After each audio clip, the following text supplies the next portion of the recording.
this guy. His name is Rick Santelli. He's an analyst for CNBC, and he's a former derivatives trader. Recently became famous for a sort of Howard Beale moment on the floor of the Chicago Mercantile Exchange. He'd done some critical reporting on the hundreds of billions of dollars of bailout money going to failed banks and failed automakers and insurers of failed banks and automakers.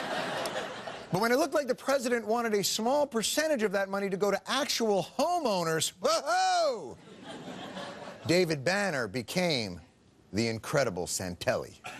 How about this, President and new administration? Why don't you put up a website to have people vote on the internet as a referendum to see if we really want to subsidize the losers' mortgages? This is America. How many of you people want to pay for your neighbor's mortgage that has an extra bathroom and can't pay their bills? Raise their hand. How about we all? President Obama, are you listening? Yeah, man, Wall Street is mad as hell!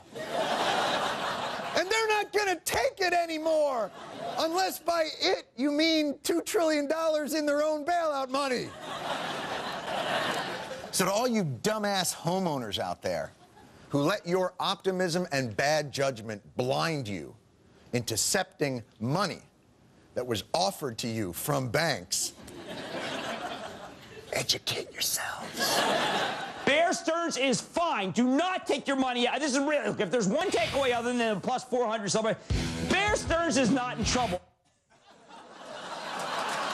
Charlie, we talked about this yesterday. Lehman Brothers, he is no Bear Stearns. I would concur with Charlie that you can't compare Bear management and Lehman management. Lehman management is incredibly engaged and responsive. Will Merrill need to raise capital? No. That continues to be the refrain from management, from Mr. Thain. You saw they raised $12.8 billion in capital, remember. $4.2 billion of that was excess capital. No need to raise additional capital, says Merrill Lynch.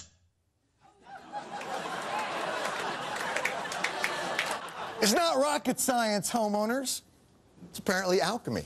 You just had to tune into CNBC shows like Fast Money and Squawk Box. You should be buying things and accept that they're overvalued, but accept that they're going to keep going higher. I know that sounds irresponsible, but that's how you make the money. That's why the market just won't quit, no matter how poorly actual companies are doing.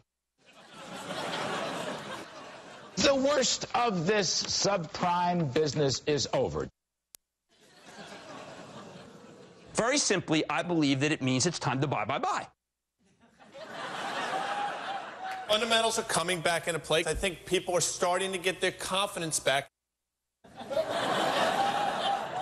Wow. If I'd only followed CNBC's advice, I'd have $1 million today, provided I'd started with $100 million.